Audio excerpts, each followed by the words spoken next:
ඔයත් muscle bill කරන්න හිතාගෙන ජිම් යන කෙනෙක් නම් මේ මිස්ටේක්ස් අතර කරන්න එපා.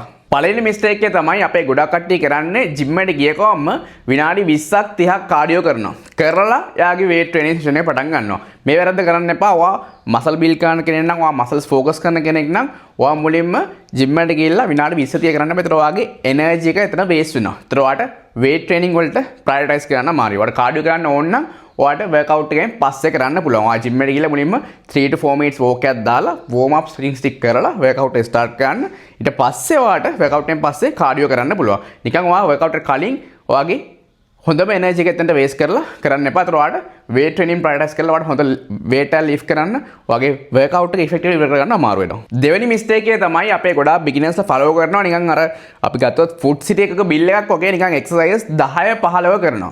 මෙහෙම කරන්න එපා. ඒතර ඔයාට හරියට ඔයාගේ workout එක කරගන්න බෑ. ඔයා exercise 5-6 කරද්දිම ඔයා හැක් වෙලා ඉවරයි. ඒතර ඔයාට අන්තිම workout එක ඔයා කරන්න අර කරන්න ඕමනාවට කරන්න. ඒකන්ද නිකන් over train වෙන්න එපා. ඔයා පුළුවන් තරම් හැම muscle group එකකටම exercise 3-4 තියාගන්න. සාමාන්‍යයෙන් ඔයා ගත්තොත් ඔයාට biceps වලට exercise ඔයා beginning එකේ ඉන්න 2-3ක් කරලා සාමාන්‍යයෙන් ඇති මේ biceps triceps කියන හරියම පොඩි muscle groups ඔයා මේකට exercise 5-6 කරන්න ඕනේ නැහැ. ඒකම chest muscle එක ගත්තොත් ඔයාට exercise 3-4ක් කරාම හොඳටම ඇති. එතකොට legs වලටත් සාමාන්‍යයෙන් exercise 3-4-5 range එක තියාගන්න. නිකන් එක muscle group එකකට exercise 5-6 දාගෙන දවසට exercise 10-12 කරගෙන නිකන් gym එකේ පැය 2-3 නාස්ති කරන්න එපා. ඔයාට හරි energy එකක් perform කරන්න අමාරු වෙනවා. ඒතර ඔයාගේ workout එක.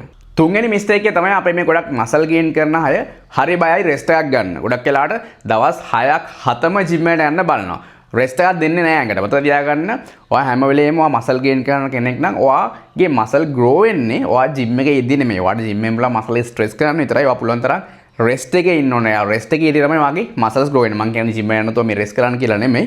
ඔයා හරිය දවස් 3ක් 4ක් ට්‍රේන් කරනවා නම් ඔයාට දවස් 3ක රෙස්ට් එකක් ඔයාට සතියට තියෙන්න ඕනේ. ඒකන්ද හැමදාම ගිහිල්ලා ඇඟ බහයි කියලා හිතාගෙන හැමදාම ජිම් එකේ ආම්ස් වලට හැම එකටම ට්‍රේන් කරන්න එපා. මොකද ඔයාගේ රෙස්ට් එකත් ප්‍රයොරිටයිස් කරන්න ඉගෙන ගන්න. හතරවෙනි මිස්ටේක් එක තමයි අපේ ගොඩක් අය same weight එක කාලයක් තිස්සේ perform කරනවා. ඒ වගේම same workout plan එක කාලයක් තිස්සේ perform කරනවා. ඒකන්ද ඔයා progressive overload කරන්න ඉගෙන ගන්න. ඔයා at least සති දෙකෙන් දෙකටවත් එහෙම නැත්නම් weekly වත් පොඩි weights gradually increase කරන්න බලන්න. ඔයාට weight එක වැඩි ගන්න බැරි නම් exercise වල පුළුවන් තරම් ඔයා perform කරන repetitions ගන්න හරි වැඩි ගන්න බලන්න. ඒකන්ද අපි එකම weights කරද්දි එකම exercise කරද්දි සාමාන්‍යයෙන් අපේ ඇඟට හික්මන්ට හුරු වෙනවා. අපි workout plan එකක් උනත් ගත්තොත් සති 6ක් 8ක් කරද්දි අපේ ඇඟට හුරු වෙනවා. ඒතර ඔයා පොඩ්ඩක් variations වලට යන්න ඕනේ. වෙන exercise try කරන්න ඕනේ. ඒකන්ද ඔයා muscle gain කරන්න ඉන්න කෙනෙක් නම් මේ video save කරලා තියාගන්න. ඔයාට ලොකු benefit එකක් වෙයි. ඒකන්ද මේ mistakes හතර කරන්න එපා.